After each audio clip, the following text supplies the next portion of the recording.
Madame la directrice de la DEPSA, Monsieur le directeur adjoint de la DEPSA et directeur du SCAE, chers adhérents, chers partenaires, chers représentants des administrations, chers élus, mesdames et messieurs, je suis très heureux au nom du syndicat professionnel national de la filière armurière, le SNAFAM, de vous accueillir aujourd'hui pour ce moment particulier que sont nos vœux.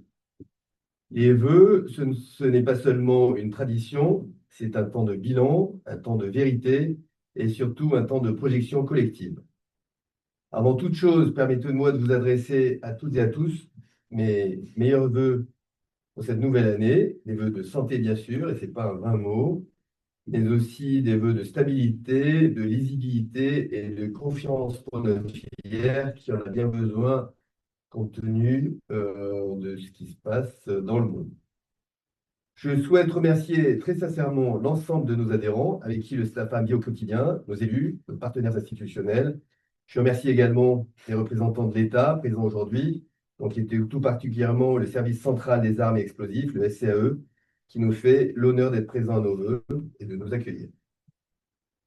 Votre présence est un signal fort, elle témoigne d'un dialogue qui existe, parfois exigeant, souvent technique, mais nécessaire et constructif.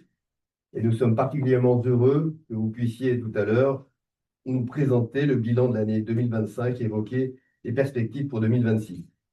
C'est un moment très attendu par la profession.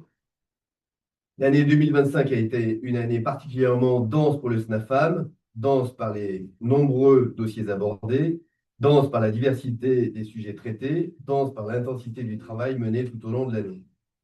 Le SNAFAM a été présent de manière constante au plus près des administrations centrales et des acteurs majeurs de la filière, auprès du service central des armes et explosifs, du ministère de l'Intérieur, des services des douanes, du ministère de l'Europe et des Affaires étrangères et du banc d'épreuves national.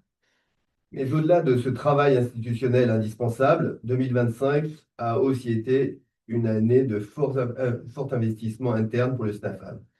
Une année durant laquelle nous avons beaucoup travaillé à renforcer le syndicat, avec, dans le même temps, une ouverture aux armuriers détaillants, en développant les services proposés à nos adhérents et en améliorant la visibilité et la lisibilité de notre action.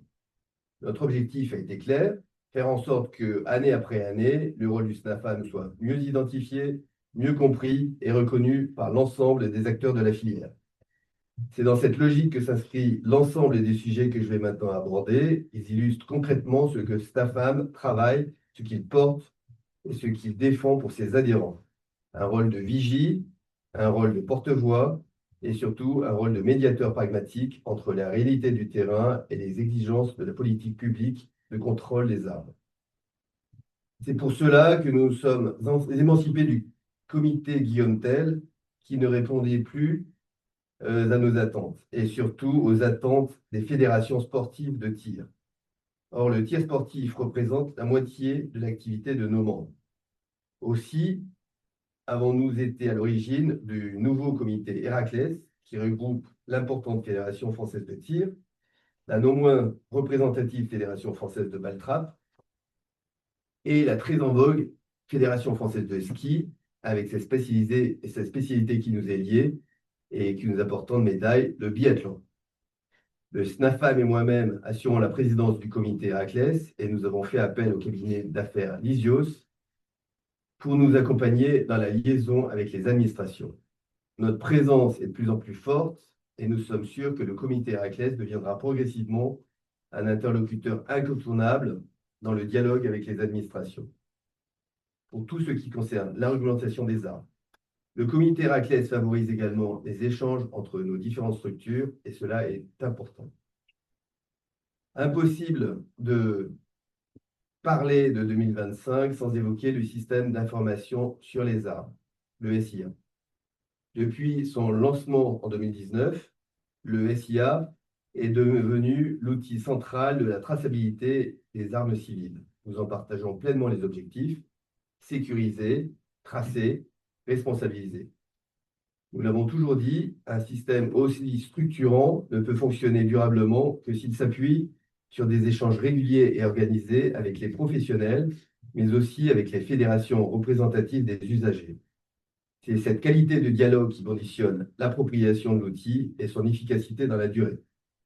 L'année 2025 a marqué de nouvelles étapes importantes pour le SIA. L'extension à de nouveaux publics, des ajustements fonctionnels, des corrections nécessaires pour améliorer le fonctionnement quotidien.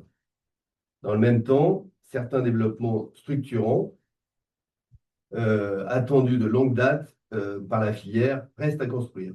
Il s'agit notamment de la gestion des éléments d'armes, de la mise en place d'une API permettant d'automatiser les flux, en particulier pour les transferts en volume, et d'un retour plus systématique, pédagogique et accompagné du SAE vers le réseau des armuriers, à chaque évolution du système ou lors de la résolution des problèmes rencontrés.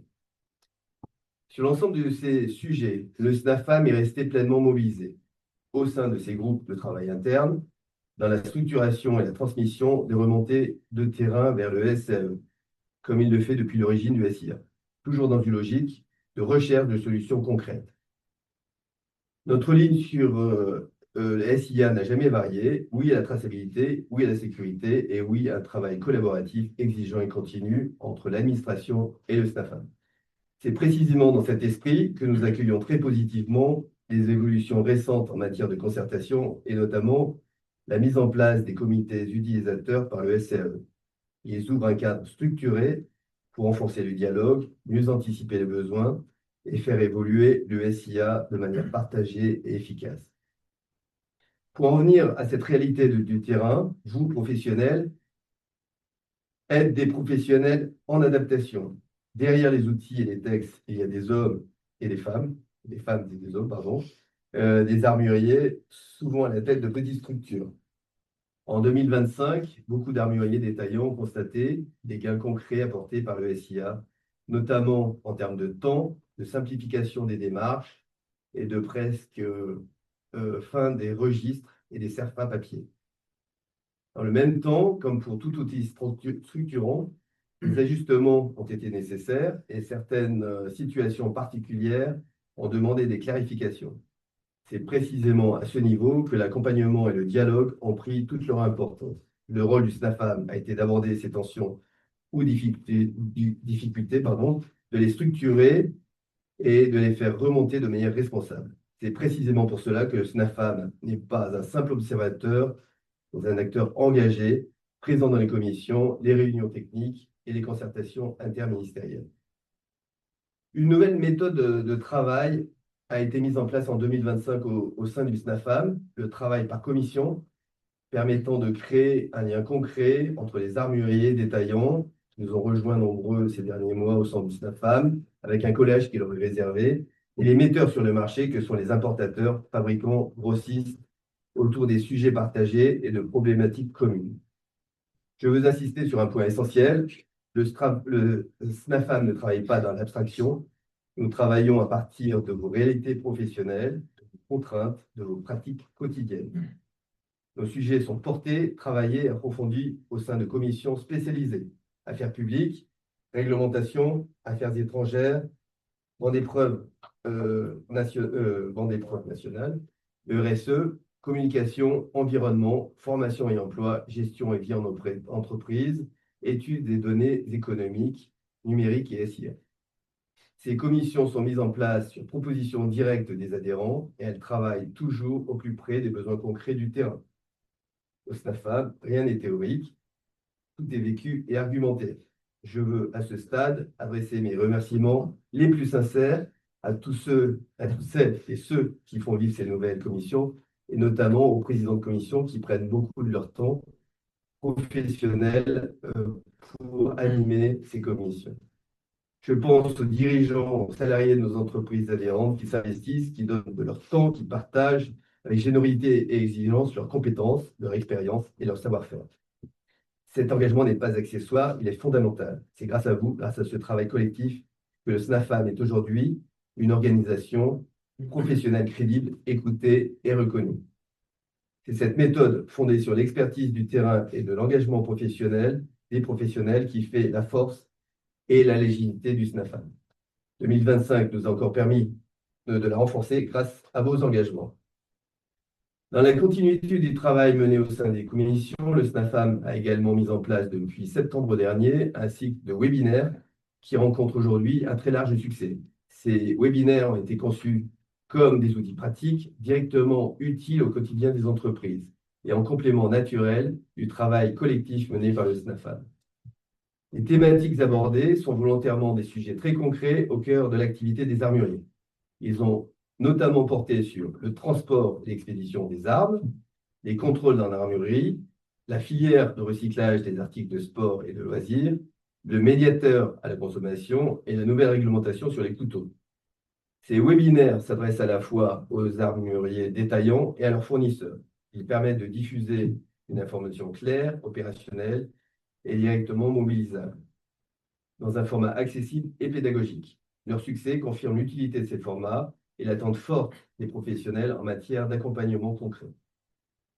Je souhaite maintenant entrer dans un de nos sujets de réglementation, en évoquant la réglementation des couteaux qui a connu en 2025 des évolutions importantes. Ces évolutions ont conduit à la classification nouvelle au petit a de la catégorie D de certains types de couteaux et à l'interdiction de matériel désormais classé en catégorie A1. Le SNAFAM a souhaité exprimer sur ce sujet des interrogations légitimes quant à la pertinence de ces choix au regard des enjeux de sécurité publique. Les nouvelles classifications mises en œuvre ne semblent pas toujours établir de lien direct avec le risque effectivement identifié sur le terrain. Si ces mesures produisent des effets juridiques immédiats, leur impact concret sur la sécurité publique reste difficile à apprécier, tandis que leurs compétences pour les professionnels sont bien réelles, notamment en matière de gestion de stock, de pratiques commerciales et d'information des clients, devenus complexes.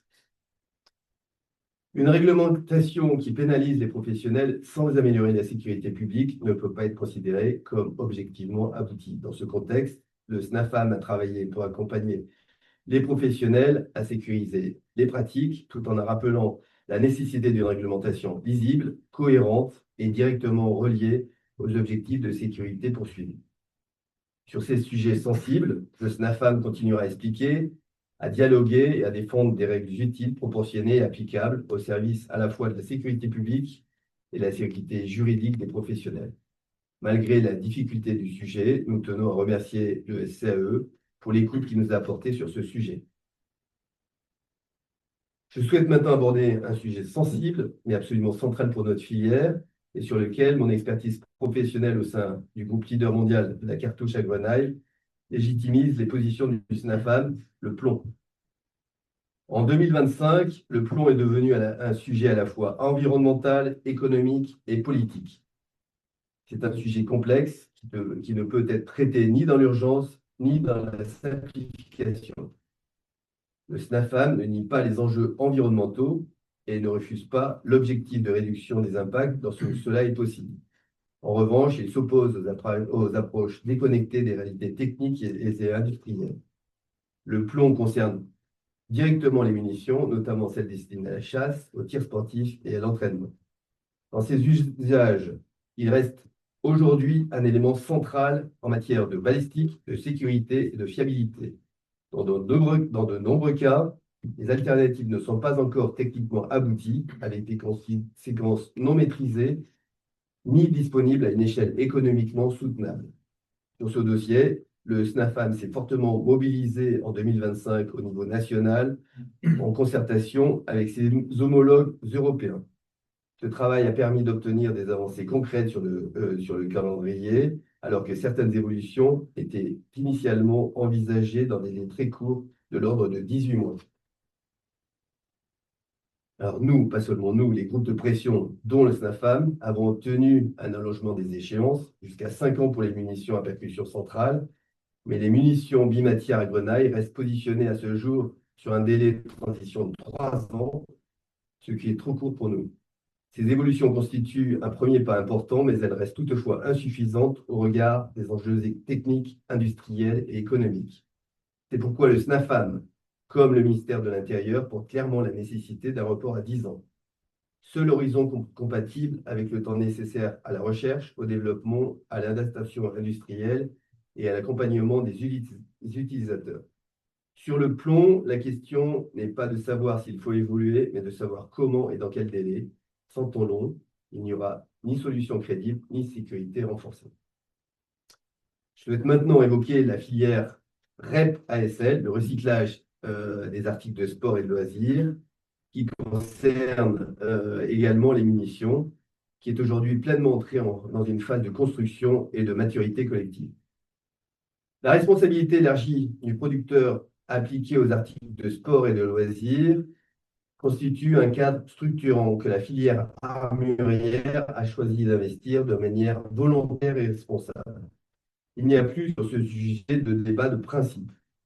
L'enjeu est désormais celui de la mise en œuvre et de l'efficacité. Un travail important est conduit aux côtés d'écologiques, d'éco-organismes agréés par les pouvoirs publics pour piloter cette filière. Écologique organise et accompagne très concrètement la collecte et le traitement des produits en fin de vie en s'appuyant sur un important travail de pédagogie et de déploiement sur le terrain auprès des usagers. Ce travail concerne directement les chasseurs, les sociétés de chasse, les fédérations départementales de chasse, les fédérations sportives et leurs licenciés, FFBT, FFTIR, FFBT, FFSKI, Section Mobilisation, et aussi l'ensemble du réseau des armuriers. Il permet de structurer des solutions opérationnelles, visibles et compréhensibles par tous. Le SNAFAM est pleinement engagé dans cette nouvelle dynamique. Nous accompagnons les professionnels et nous encourageons l'appropriation de cette filière de recyclage des articles de sport et de loisirs par l'ensemble des acteurs concernés. Ce qu'il est important de souligner, c'est le comportement responsable de la filière sur ce sujet. L'implication des professionnels, des chasseurs, des tireurs sportifs et de leurs structures montre que collectivement, nous savons prendre nos responsabilités et faire fonctionner un dispositif exigeant. L'enjeu aujourd'hui est de continuer à amplifier cette mobilisation. Plus nous serons nombreux à nous impliquer, plus la filière REP-ASL sera efficace, lisible et reconnue. Le SNAFAM continuera à soutenir activement le travail mené par Écologique et à encourager cette dynamique collective. Nous devons changer ce qui est une contrainte en une communication positive pour les chasseurs et les tireurs. En 2026, l'année 2026 se profile déjà et avec elle une série de priorités majeures sur lesquelles le SNAFAM souhaite continuer à avancer de manière déterminée et constructive. Le service d'information sur les armes, le SIA, restera bien évidemment un sujet central. Après plusieurs années de déploiement et d'ajustement, l'enjeu pour 2026 est désormais celui de la consolidation, de la stabilisation des usages et de l'appropriation durable de l'outil par l'ensemble des professionnels. À ce titre, je souhaite remercier très sincèrement le SAE pour le lancement, comme abordé précédemment en décembre 2025, du comité utilisateur du SIA. Cette initiative était très attendue par la profession. Elle marque une étape importante dans la volonté de renforcer l'écoute et le dialogue et la co-construction avec les utilisateurs du terrain. Ce comité constitue un cadre précieux pour faire remonter les usages réels, identifier les difficultés concrètes et améliorer collectivement l'outil. Il prend une place d'importance majeure tant pour nous les professionnels que pour les usagers. Nous nous réjouissons donc d'entendre que 2026 sera l'année de la finalisation du SIA avec l'intégration, entre autres, de tous les acteurs métiers des éléments d'armes, une API. Au-delà du SIA, 2026 devra également être l'année d'une reconnaissance renforcée de la filière par son environnement économique. Le SNAFAM souhaite avancer sur les relations des professionnels de la filière armurière avec les banques, les assurances et les transporteurs, en s'appuyant sur une approche claire et structurée en matière de responsabilité sociétale des entreprises. Notre filière est encadrée, responsable, engagée sur les sujets de sécurité, de traçabilité et d'environnement. Ces pratiques doivent être mieux comprises et reconnues par l'ensemble de nos partenaires. Nous travaillons à améliorer la présentation et la compréhension de nos métiers. Sur l'aspect concernant directement nos réglementations métiers, nous réfléchissons et travaillons à des propositions de simplification. Nos travaux actuels portent sur le commerce de la poudre et les flux administratifs douaniers versus SCAE. Un autre chantier prioritaire concernera la formation professionnelle. La filière a besoin de compétences adaptées aux réalités actuelles du métier. Nous devons permettre à des candidats à l'emploi d'arriver sur le marché du travail mieux préparés avec des formations réellement en phase avec les attentes des professionnels. Cela passe notamment par un important travail de révision du CAP armurier, délivré par l'école de Saint-Étienne, afin d'en moderniser les contenus et de les aligner avec l'évolution du métier. Enfin, le SNAFAM souhaite continuer à renforcer la circulation de l'information et du savoir métier au sein de la filière. Cette démarche s'inscrit en complément de ce qui existe déjà, un site internet du SNAFAM, vivant et régulièrement actualisé, ainsi qu'une communication active et réactive à destination du réseau pour informer, alerter et accompagner les professionnels. Dans ce cadre, nous projetons le lancement d'une revue professionnelle semestrielle, pensée comme un outil complémentaire. Les professionnels partent aux professionnels. Cette revue aura vocation à prendre du recul, à valoriser les retours d'expérience, à partager les bonnes pratiques et à proposer une lecture concrète des évolutions réglementaires du métier au service de la cohésion et de la montée en compétences de la filière. Ces priorités dessinent clairement la feuille de route du SNAFAM pour 2026. Elles traduisent une ambition simple: consolider les outils, renforcer la filière et donner aux professionnels les moyens de se projeter avec confiance dans un cadre de dialogue durable avec les administrations, et en particulier la DEPSA et le SCAE. Avant de donner la parole à Madame la directrice de la DEPSA, puis à Monsieur le directeur adjoint de la DEPSA et chef du SCAE, je souhaite que Bertie Sèvres, délégué général du SNAFAM, prenne la parole quelques instants. Son intervention vous apportera un développement sur nos sujets réglementaires au niveau européen qui prennent une place croissante dans l'environnement de notre filière. Bertie, à toi. Merci, cher président, madame la directrice de la DEPSA, monsieur le directeur adjoint de la DEPSA et directeur du SCAE, chers adhérents, j'espère que je parle assez fort et que vous m'entendez, chers partenaires, chers représentants des administrations, chers élus. Donc effectivement, les sujets européens et internationaux ne sont pas anodins. L'année 2025 l'a confirmé, un nombre important de décisions qui concernent directement nos métiers se construisent désormais au niveau européen, avec des effets qui sont très concrets pour les professionnels français que vous êtes. Ces travaux portent d'abord sur le cadre général applicable aux armes civiles, au travers notamment de la directive européenne armes à feu, pour rappel, qui fixe les règles de classification, de détention, de circulation et de contrôle des armes au sein de l'Union européenne. Les évolutions ou les interprétations de ce texte ont des conséquences directes sur les catégories, les pratiques professionnelles et les obligations nationales qui en découlent. Nous entrons dans cette période de révision de la directive et nous devons être proactifs sur ce sujet.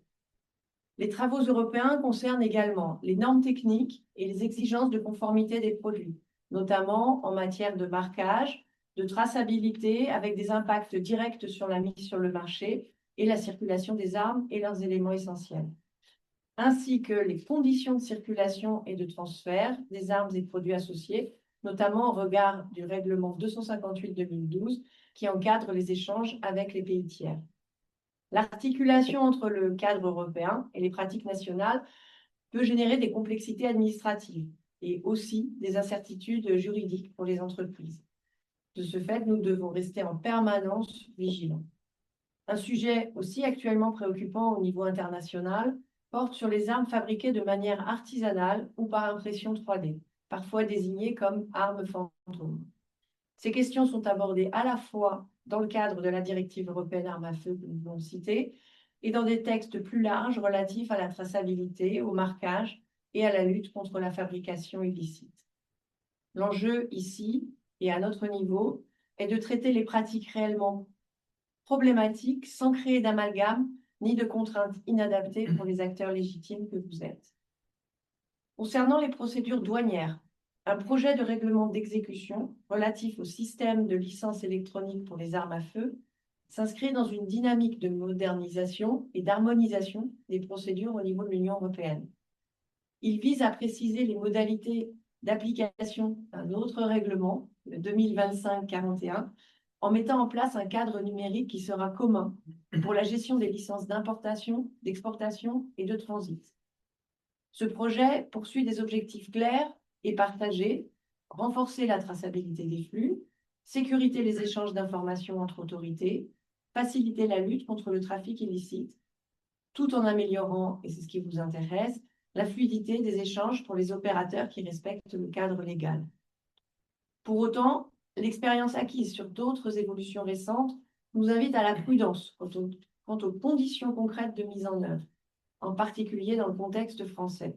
La réussite de cette transition repose sur l'existence de systèmes d'information robustes, interopérables et pleinement opérationnels, capables d'accompagner durablement tant les autorités que les opérateurs au niveau national.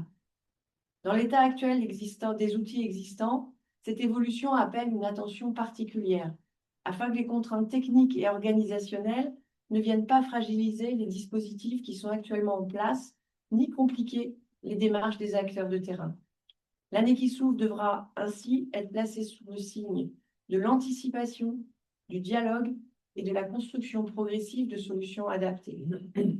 C'est à ces conditions que cette réforme sur les flux administratifs douaniers pourra tenir ses promesses et devenir un véritable levier de simplification, de lisibilité et de sécurité au bénéfice de l'ensemble de la filière. Le SNAFAM, dans son rôle, s'efforce d'être présent et attentif à ces travaux européens, en lien avec ses homologues européens. Je rappelle à ce titre que le SNAFAM assure actuellement la présidence de l'IEACS, qui est l'instance européenne de dialogue entre les représentants de la filière armurière et les institutions européennes. L'IEACS a vocation à faciliter les échanges, à partager les réalités du terrain et à contribuer à une meilleure compréhension des enjeux professionnels au niveau européen. Et c'est dans cet esprit que le SNAFAM participe aux travaux. Je rebondis maintenant sur les propos de notre président. Le dialogue entre l'État et la filière armurière n'est pas une posture, c'est vraiment une condition de réussite. L'année 2025, comme les années précédentes, a montré que tant pour la réglementation que pour les nouveaux outils dont il faut faire usage, comme le SIA, les mises en application ne peuvent fonctionner durablement que si elles sont appropriées, comprises et acceptées par les professionnels qui les utilisent au quotidien. Sur ce point, je tiens à vous remercier, adhérents du SNAFAM, comme tous les professionnels de la filière armurière, pour votre engagement dans le cadre de votre métier que vous exercez par passion. Vous vous êtes adaptés, vous vous êtes investis, vous avez su absorber des contraintes lourdes dans un contexte réglementaire toujours exigeant. Ce travail, cette capacité d'adaptation, cette implication constante, c'est aussi ce qui a permis aujourd'hui au SNAFAM d'être l'organisation professionnelle qu'elle est devenue. Une organisation structurelle, crédible, écoutée, parce qu'elle s'appuie sur vous, des adhérents engagés et qui contribuent, qui remontent les réalités du terrain et qui nourrissent les positions portées collectivement. Yvan vous en a parlé précédemment. Je souhaite donc à ce stade, avec Émilie qui m'accompagne au quotidien, remercier très sincèrement l'ensemble des adhérents du SNAFAM. Votre travail, vos contributions et votre implication sont essentielles. Sans vous, sans votre engagement quotidien, le SNAFAM ne pourrait pas jouer pleinement son rôle de relais et de médiateur. Et sans les équipes du SCAE, de Nanterre comme de Nevers, rien de tout cela ne pourrait fonctionner dans la durée. Je souhaite leur adresser des remerciements sincères pour leur engagement quotidien. Derrière les outils et les dispositifs, comme nous en avons parlé tout à l'heure, il y a toujours et encore des femmes et des hommes investis, au contact permanent de nous, les professionnels, dans un environnement réglementaire, toujours exigeant et évolutif. Donc le dialogue que nous entretenons, ce mot exigeant revient souvent, parfois exigeant, mais en tout cas toujours constructif, nous le redisons, est essentiel pour faire progresser les dispositifs et en faciliter l'appropriation. C'est dans cet état d'esprit de travail partagé que le SNAFAM souhaite continuer à avancer aux côtés du SCAE au service des objectifs de sécurité publique et de la réalité de nos métiers. Pour conclure, ce que la filière attend aujourd'hui, ce n'est pas moins de contrôle, mais pas plus. C'est toujours plus de lisibilité, plus d'anticipation et plus de pédagogie. Le rôle du SNAFAM est précisément d'être ce pont entre la norme et le réel, entre l'intention et l'application. Donc c'est dans cet esprit que nous accueillons avec beaucoup d'intérêt les bilans et perspectives qui vont nous être présentés par la DEPSA et le SCAE. Et je laisse maintenant la parole à Madame la directrice de la DEPSA, Julie Mercier, puis à Monsieur le directeur adjoint de la DEPSA, chef du SCAE, Monsieur Yves Augudé, que je remercie à nouveau très chaleureusement pour leur présence et leur engagement à nos côtés. Bonjour à tous et je voulais vraiment remercier le président du SNAPAM et sa directrice générale pour nous avoir proposé de faire ces vœux à leur côté. Et je pense que c'est un très beau symbole du partenariat qui nous anime de façon quotidienne, puisque effectivement, ça n'est pas une posture, comme le disait Bertie, on est en contact très très étroit sur l'ensemble des sujets, que ce soit des sujets techniques au travers des évolutions du SIA, mais aussi des sujets réglementaires qui ont un impact, et on en a conscience, direct sur vos métiers. Et donc, c'était très important pour moi d'être présente aujourd'hui. Je pense que le SCAE, vous commencez à bien le connaître, puisque c'est un service qui est là depuis maintenant un petit moment. La DELSA un petit peu moins. Et je voulais juste profiter de ces vœux pour vous rappeler en fait ce qu'il y a derrière le projet de la DELSA et pourquoi c'est important aussi, pas simplement au niveau du SCAE, mais au niveau de l'ensemble de la direction, de pouvoir connaître tous vos sujets. Alors, la DELSA, pour reprendre l'acronyme, c'est Direction des entreprises, des partenariats de sécurité et des armes. Alors, le mot armes, forcément, vous parle tout de suite, mais finalement, toutes les lettres de l'acronyme de la direction montrent que c'est vraiment votre direction, l'administration centrale, et la maison vers laquelle vous pouvez vous tourner vers l'État, puisqu'il y a le terme à la fois entreprise et partenariat de sécurité. Et l'objectif de cette direction, qui est toute récente, puisqu'elle a moins de 3 ans, est vraiment d'ancrer dans la philosophie, dans la façon de fonctionner au quotidien du ministère de l'Intérieur, la relation avec les partenaires structurants dans les politiques de sécurité. Ces partenaires, ils sont bien connus, ils ne sont pas qu'étatiques. On a bien entendu les polices municipales, la sécurité privée, un certain nombre de professions particulièrement exposées à des risques de malveillance, mais plus largement, on a un ensemble de partenaires privés qui, chacun de leur place, participent à la construction de ce qu'on appelle le continuum de sécurité. Donc ça, c'est le premier pilier de la DELSA, travailler avec l'ensemble de ces partenaires dont vous faites partie, et aussi s'assurer que les solutions techniques et technologiques qui sont nécessaires à l'ensemble de ces partenaires, les forces de sécurité intérieure, bien sûr, mais pas seulement, également les polices municipales, la sécurité privée, puissent se développer. Et ça, c'est le deuxième pilier de la DELSA, c'est travailler avec l'ensemble de l'écosystème industriel. Et on a une industrie qui est très riche, à laquelle participe bien entendu la filière armurière. On a réactualisé les chiffres récemment et on voit que c'est une industrie, si on ne prend que le volet purement industriel en retirant les métiers de la sécurité privée, qui pèse quand même 32 milliards de chiffre d'affaires annuel, qui est une des filières qui est la plus forte en croissance des filières françaises, puisqu'on a à plus de 6% de croissance annuelle, et avec une présence à l'export qui est très importante. Et enfin, pourquoi le SCAE dans tout ça, vous allez me dire, c'est parce que le SCAE rassemble toutes ces problématiques. C'est-à-dire qu'aujourd'hui, l'armement, par quelle typologie on arme les acteurs du continuum de sécurité, c'est quelque chose d'extrêmement important. Et c'est d'importance aussi d'avoir comme chef de service le directeur adjoint de la DELSA, parce que très régulièrement, on est sollicité pour pouvoir voir comment est-ce qu'on fait évoluer l'armement de l'ensemble des acteurs du continuum. La direction porte un projet de loi dont vous avez sans doute entendu parler, qui est une des priorités du gouvernement, et on est en train d'attaquer l'examen devant le Parlement de ce texte, qui est le renforcement des prérogatives judiciaires des polices municipales.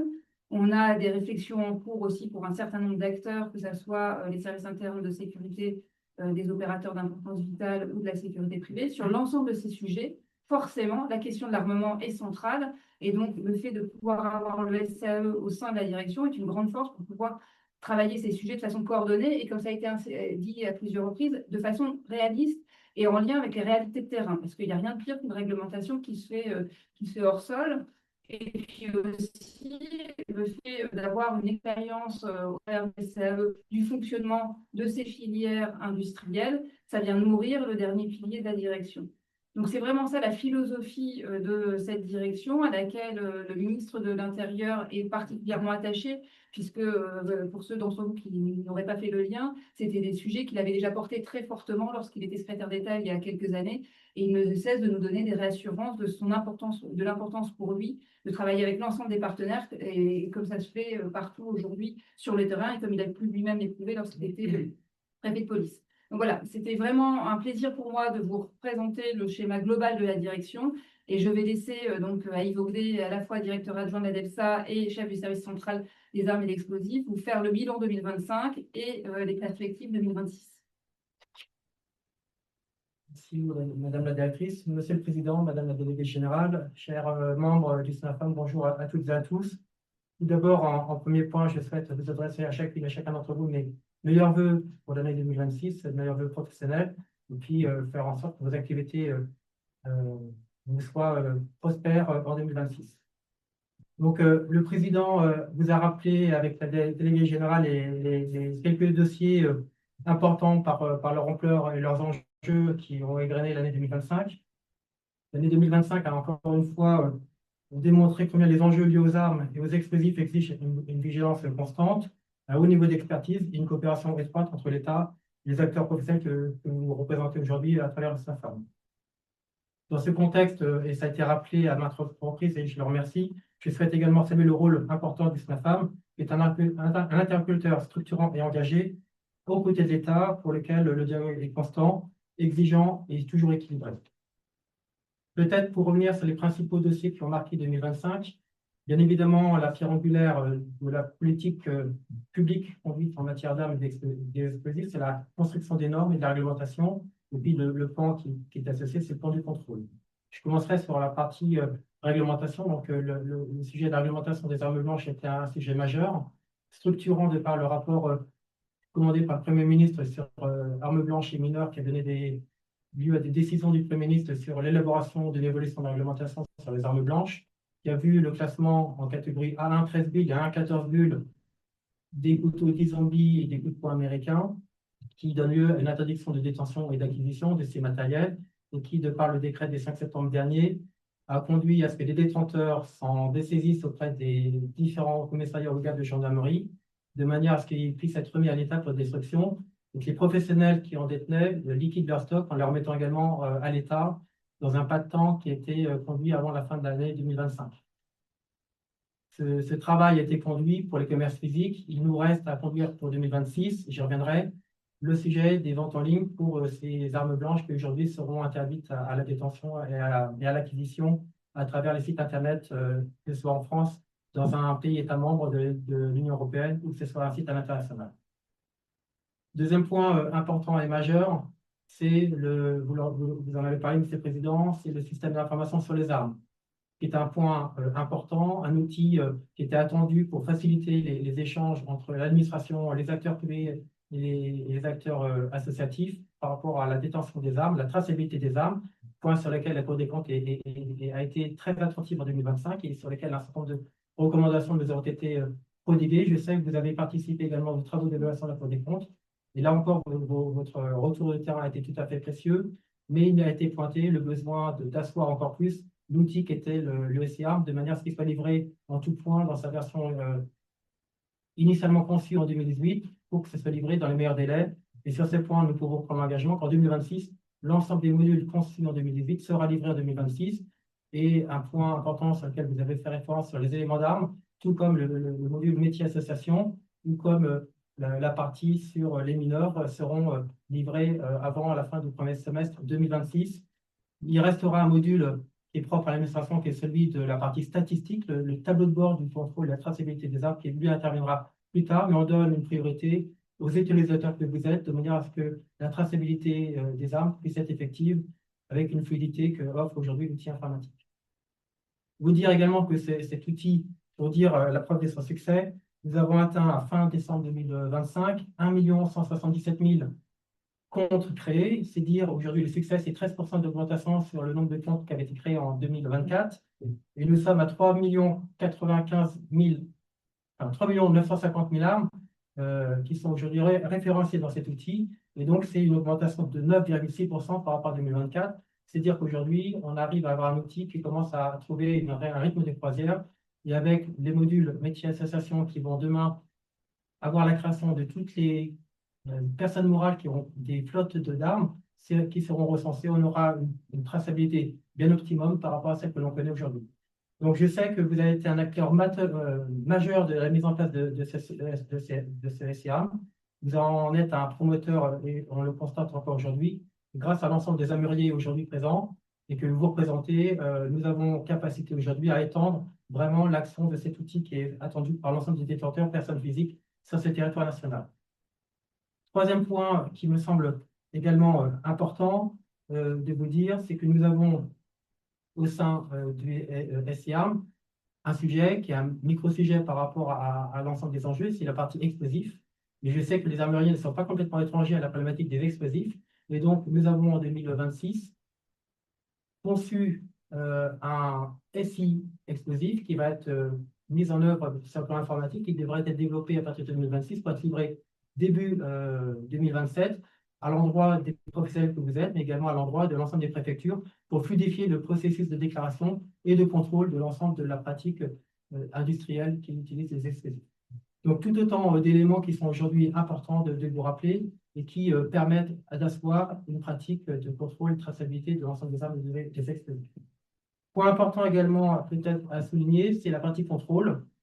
2025 a été, comme en 2024 et les années précédentes, une année où les services de l'État ne se sont pas endormis sur la partie contrôle. C'est important d'avoir une filière qui soit régulièrement mise à l'épreuve de la mise en conformité des textes réglementaires et législatifs.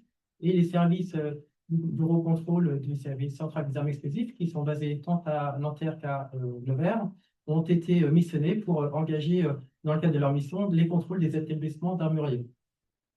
Armuriers, dans le cadre des demandes de première demande d'autorisation d'AFC, donc autorisation de fabrication de commerce et d'intermédiation d'armes, mais également dans le cadre de renouvellement de ces AFCI, de manière à ce que l'État puisse s'assurer de manière périodique de la capacité des armuriers à détenir, fabriquer et commercer avec des armes de catégorie A1 ou B, A2 relevant du ministère de la Défense, c'est moins notre sujet, mais c'est bien A1 et B, et je rappelle que la partie des catégories C et D relèvent d'une autorisation d'ouverture de commerce qui relève du préfet de département, pour lequel nous accompagnons également les préfets dans leur action d'instruction des dossiers.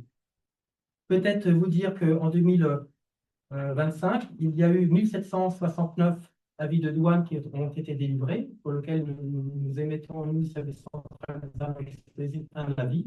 Ça rentre dans l'activité, Monsieur le Président, que vous évoquiez tout à l'heure. Et 216 autorisations de fabrication, de commerce et d'intermédiation d'armes qui ont été délivrées à la suite de contrôles opérés par les services. Plus globalement, sur l'activité contrôle, on a eu 494 contrôles réalisés dans les armuriers et dans les centres de tir. Plus précisément, c'est 230 armuriers qui ont été contrôlés pour 264 associations sportives, qu'elles soient de tir, de balle-trappe, essentiellement de tir et de balle-trappe d'ailleurs, parce qu'on n'a pas encore commencé le sujet de la Fédération française Fédération nationale de la chasse ou de la Fédération française de ski qui a les épreuves de biathlon. On va s'y atteler dans les mois prochains.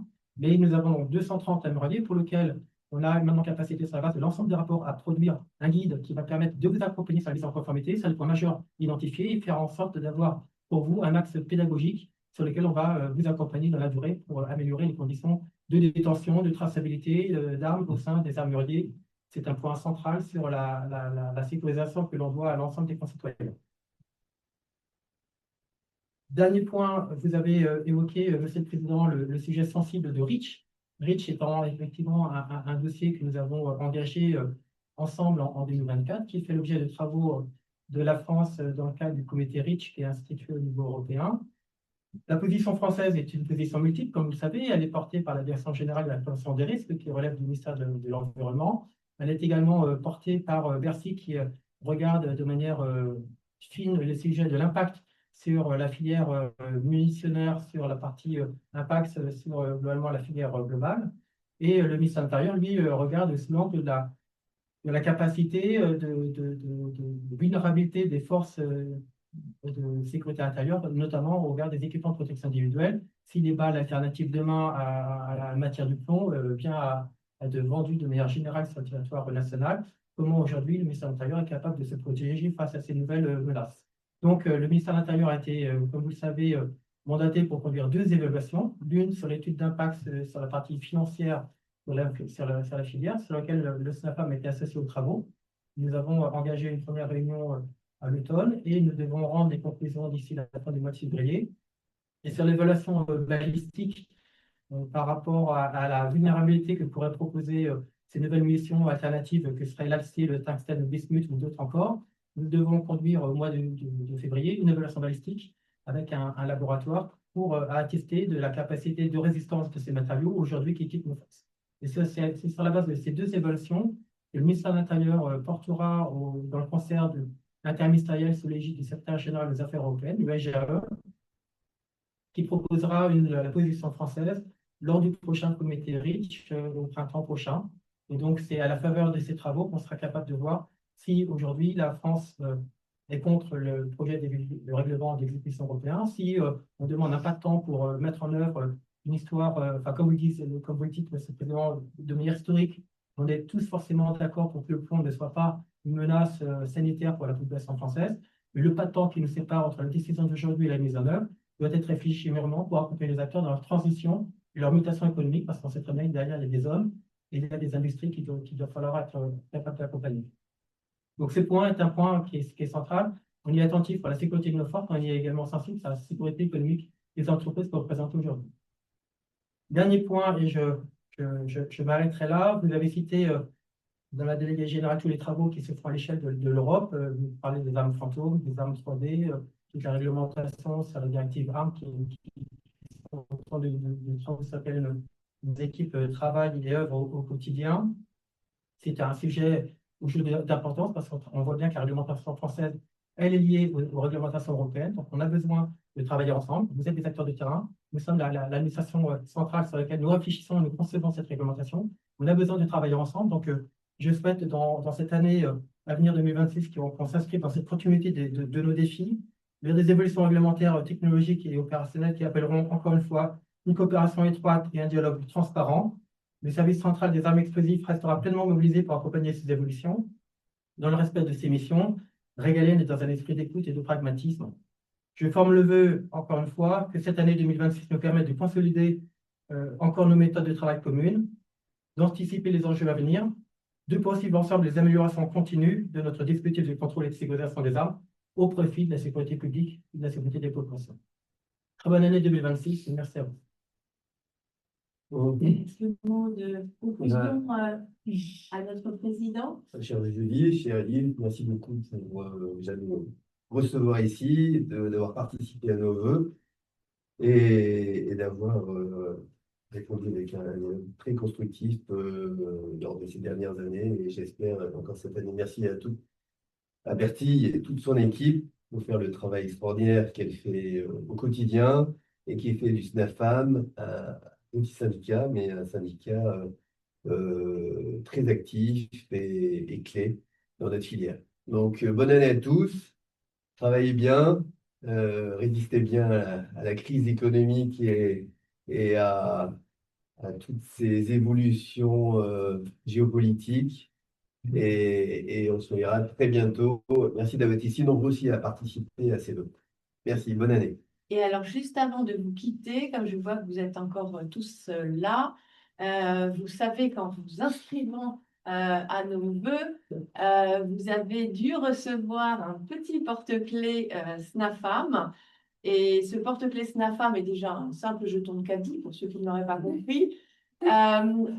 Surtout, certains ont reçu une version dorée. Et cette version dorée vous donne la possibilité, donc il faudra vous signaler soit dans le chat questions-réponses, je ne sais pas exactement sur la formule ici, sinon en contactant le SNAFAM directement, puisque pour faire un petit clin d'œil aux vœux et à la galette des rois, nous avons décidé d'offrir une tourte des rois. Donc, une tourte des rois, c'est donc une galette revisitée au gibier. Forcément, dans notre univers, on ne pouvait pas faire autrement. Donc, voilà. Donc, merci à tous d'avoir été acteurs, actifs et surtout, signalez-vous, puisqu'il est important de ne pas manquer cette tourte des rois. À très bientôt. Merci. Au revoir.